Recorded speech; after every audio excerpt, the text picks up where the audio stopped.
Hi everyone, it's me, Diana, the Doll Fairy. Welcome back to my channel. It's almost Valentine's Day. To celebrate, I thought I'd try to create a really ethereal pink and sparkly dress for one of my smart dolls.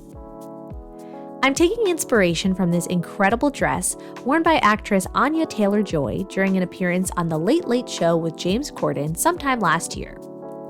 The dress was designed by Paolo Sebastian as part of a collection that is just full of the most beautiful tulle creations. At first, I wanted to recreate this exact dress, but I had to be honest with myself and admit that that would be a little bit beyond my skill level, especially in the small amount of time I had allotted myself for this specific project. Someday I'd like to make this dress, but for now I'm simply going to use it as inspiration. The main elements I want to keep are the light pink color, the frilly, ethereal feel, and the cape-like outer element that makes this look so unique. I decided to use light pink satin and a sheer rosy lace, along with tulle for the outer cape. I picked up these iridescent pink diamond dots at the craft store, which are meant for diamond painting, but can also be a cheaper alternative to buying a ton of expensive Swarovski crystals or rhinestones. I'll use these to embellish the ensemble. For the dress itself, I'm using Moda-Vation Designs Party Dress pattern. This pattern includes variations for the medium and large bust sizes, but this dress is going to be modeled by one of my dolls with a small bust, so I'll be using those pattern pieces. I'm cutting the main bodice and skirt pieces from the light pink satin.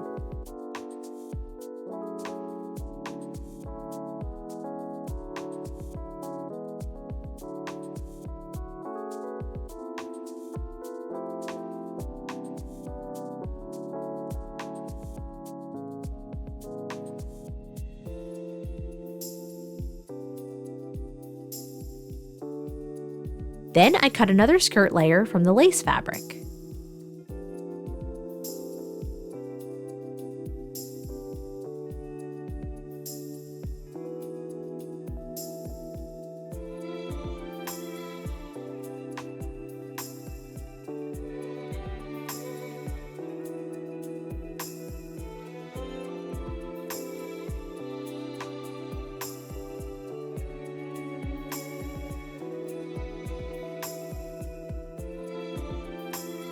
I used fray block to coat the edges of all the bodice pieces.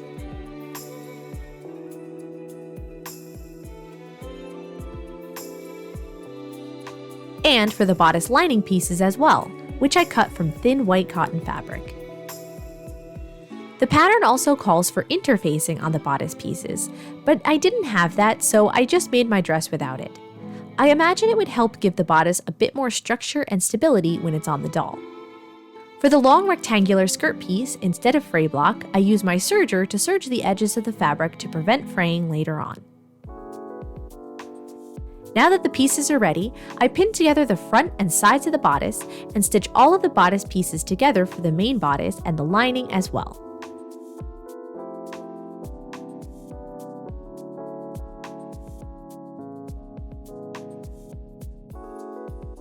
I'm using my sewing machine this time, which is a lot faster than hand stitching like I often choose to do.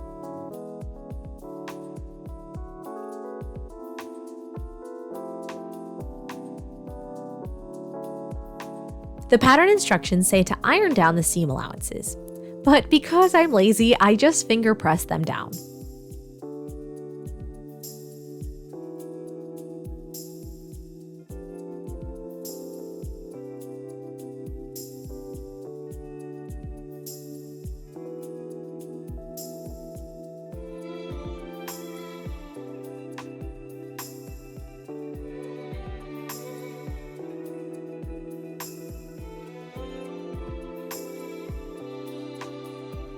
I also carefully pin down the seam allowances so that when I sew the bodice to the lining across the top, they'll be stitched down nicely.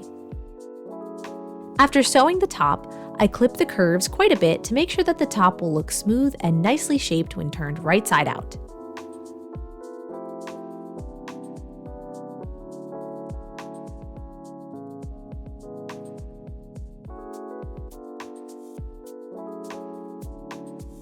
Then I'm going to top stitch this to keep it all perfectly in place.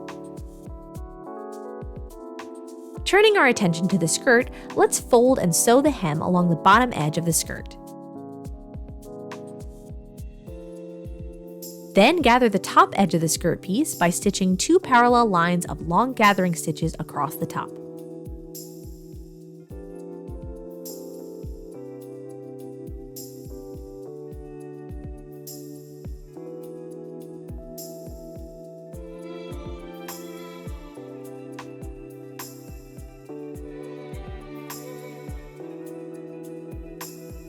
Before we can attach the skirt and bodice, we need to determine and mark where the closure will go in the back.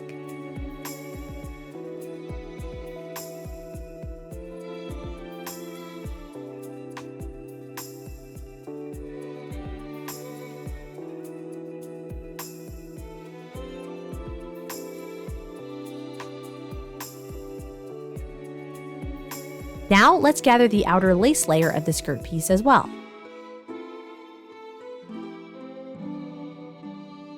Both pieces should be gathered so that the length of the top of the skirt matches up with the bottom of the bodice piece as marked.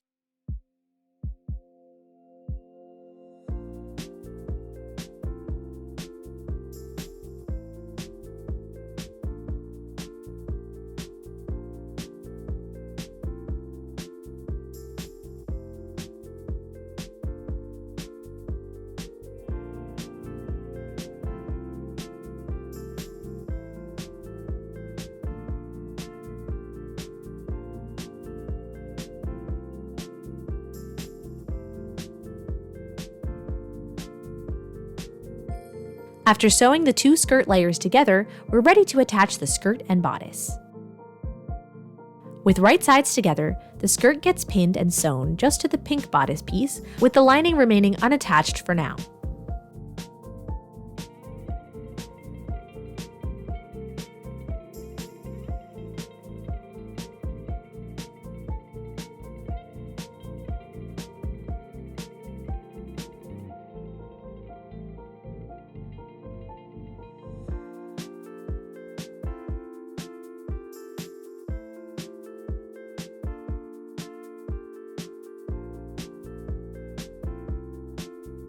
Next, the instructions have us basically flip the bodice inside out again and sew up the back seams for where the closure will go.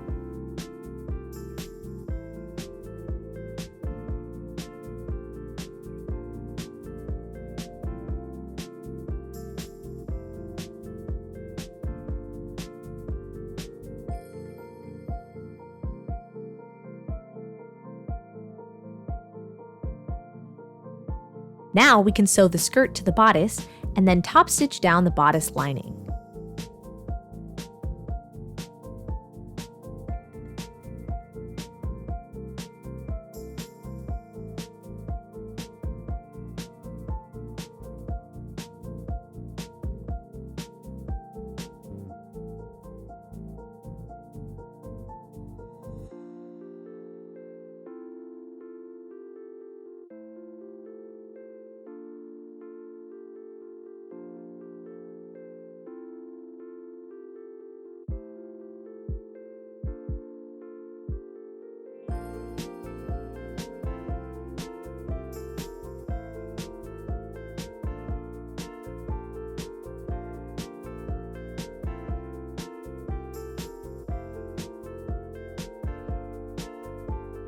And with all of that, the dress is almost finished. I try it on my Smart Doll Cortex body and determine how I will place the Velcro for the back closure. You could also use snap buttons here, or even a zipper, but Velcro will be easiest for this dress in my opinion.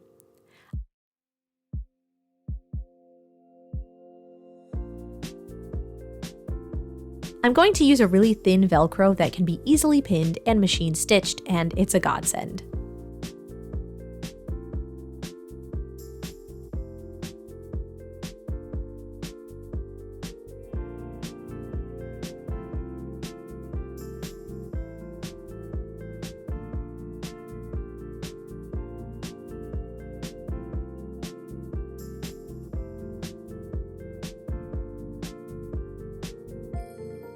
Now, how to embellish it. I'm not totally happy with how I stitched the skirt to the bodice because you can still see the lines of my stitching at the top of the skirt, unfortunately.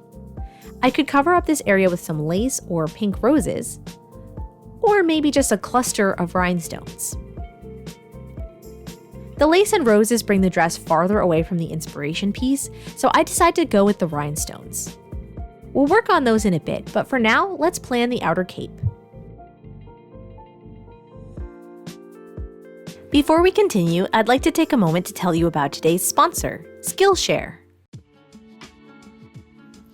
Skillshare is an online learning community with thousands of inspiring classes for creative and curious people like us. I first became interested in Skillshare when I learned from fellow creators that Skillshare could help me discover all the different forms of art I've always been curious about, but was too intimidated to try. Not only do Skillshare classes allow me to learn new things and experiment, but these classes also replenish my creative energy when I'm feeling burnt out or uninspired. Skillshare classes are for beginners, pros, dabblers, and masters, and include a combination of video lessons and a class project, along with feedback from a community of millions. Most of the classes on Skillshare are under 60 minutes with short lessons to fit any schedule, on topics including illustration, design, photography, video, fine art, freelancing and entrepreneurship, and so much more. Skillshare is ad-free, so you can stay in the zone while you're exploring new skills, and there are new premium classes launched every week. I'm taking a class now called Sewing Patterns 101 with sewing teacher and pattern maker Ariana Bauer. I love sewing for my dolls and would love to be able to sew some clothing for myself someday, but whenever I purchase a pattern meant for actual people, I have no idea what I'm looking at.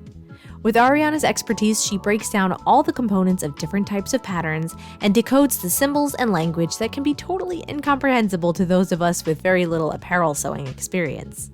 I'm so excited to finally be able to make sense of modern and vintage clothing patterns alike thanks to this class. I'm being 100% genuine when I tell you that I am so happy to work with Skillshare as a sponsor, because I truly believe that using the internet to connect people across the globe, to share what they know, to teach and to learn creative skills, I think that's the best thing to come out of this age of global technology, if you ask me. Right now, Skillshare is offering a special promotion. So the first 1,000 of my subscribers to click the link in the description below will get a 1-month free trial of Skillshare, so you can start exploring your creativity today. I highly encourage you to click on the link and try out Skillshare today and enjoy that feeling of infinite possibility that you get when you browse through their thousands of inspiring classes and realize that there is literally so much to learn and it's all at your fingertips. I love it. I used a capelet pattern from My Little Doll Story as the base, but this cape will be made of very thin mesh tulle, so it will need a lot more volume as well as length.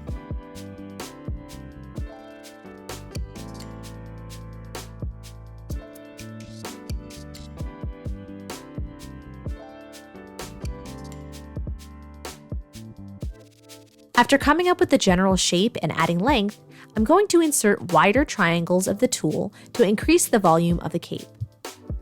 I thought this was technically called a gusset, but after looking it up, I think it's actually a godet.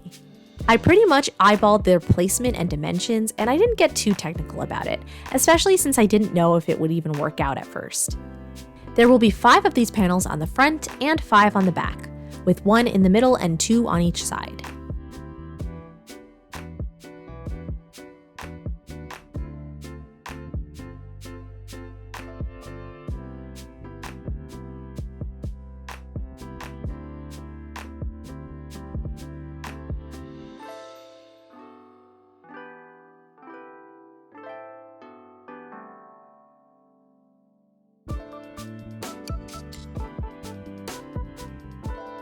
I cut the basic shape from my pink tulle, which I learned is pretty difficult to work with. I guess it's not as bad as really stretchy fabric might be, but since it's nearly invisible when it's only one layer, it can be a real strain on your eyes.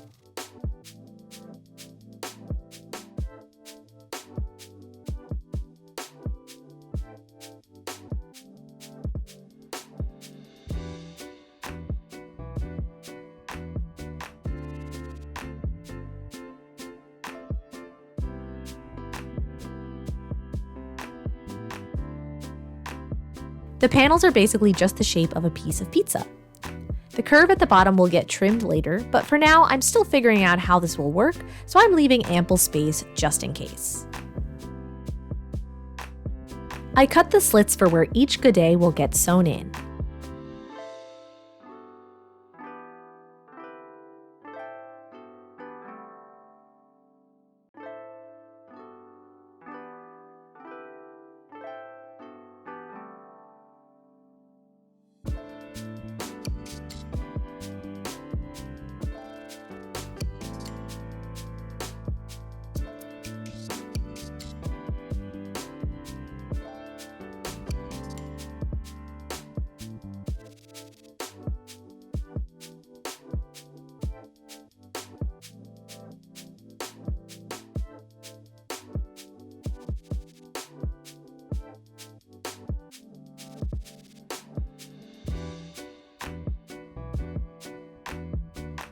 Then I take the triangle of fabric, line them up right sides together, which will be tricky later on to make sure all of the seams are on the inside. Pin and sew one side at a time.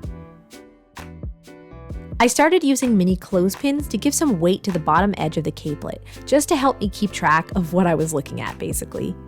Because it was seriously so hard to see.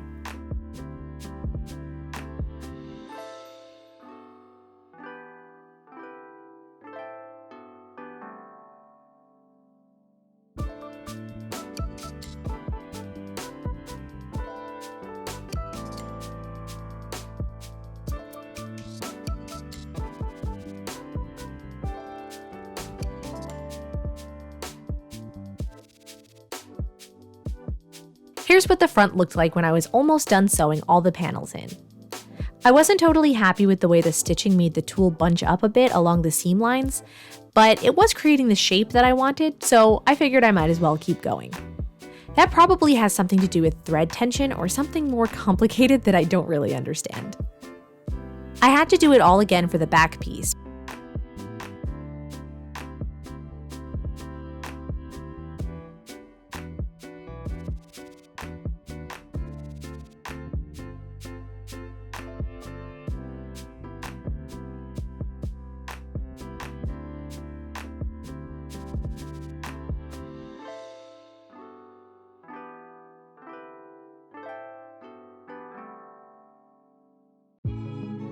And now I have both the front and back pieces all ready.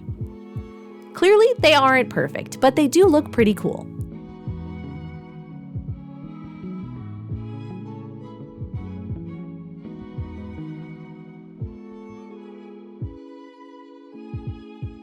I pin them right sides together along the side seams, which begin at the shoulders.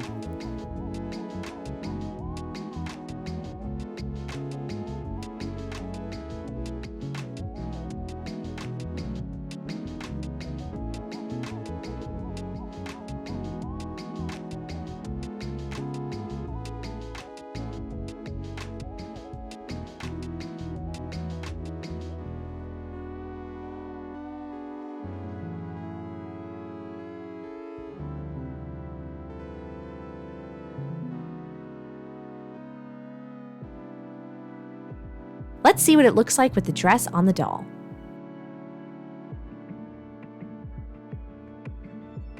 It has nowhere near the volume of the inspiration dress, obviously, but it has almost the same shape and captures a similar ethereal vibe. Let's trim the edges so that the length is more uniform.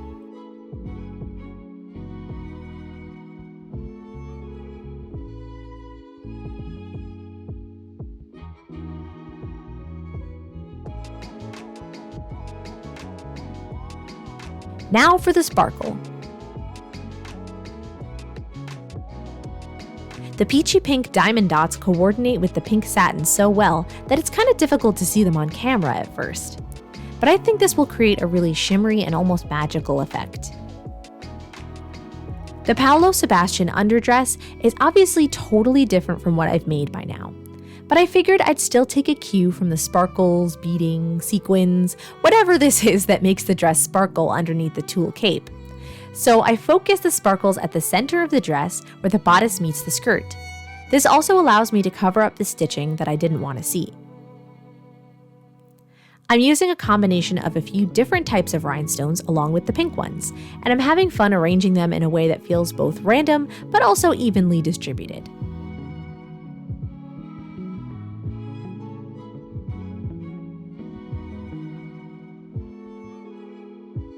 I also add more of the pink stones on the top half of the skirt and having them sort of fade out by the bottom half.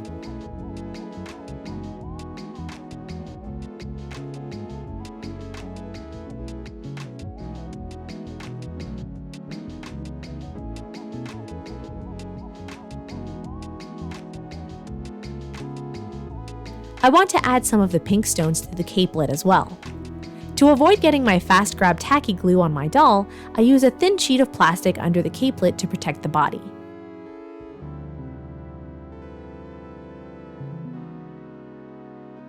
I'm only adding a small amount to the capelet to add to the feeling of subtle magic without going overboard into full bling.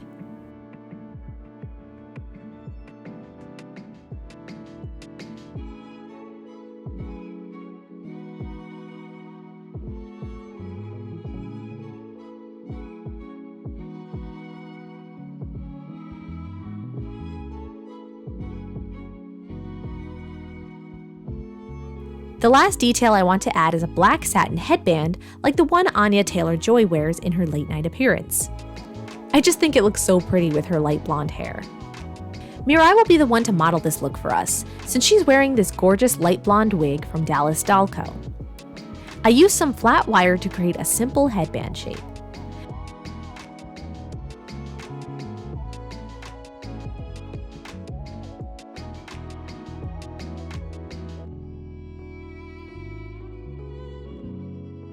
I then glue some black satin ribbon to both sides of the headband.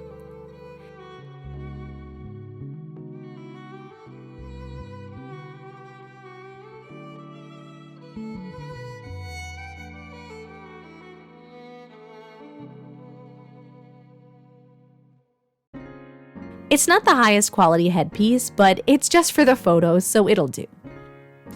And with that, Mirai is ready to show off this glittery gossamer ensemble.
This was kind of a spontaneous project, which I almost never do.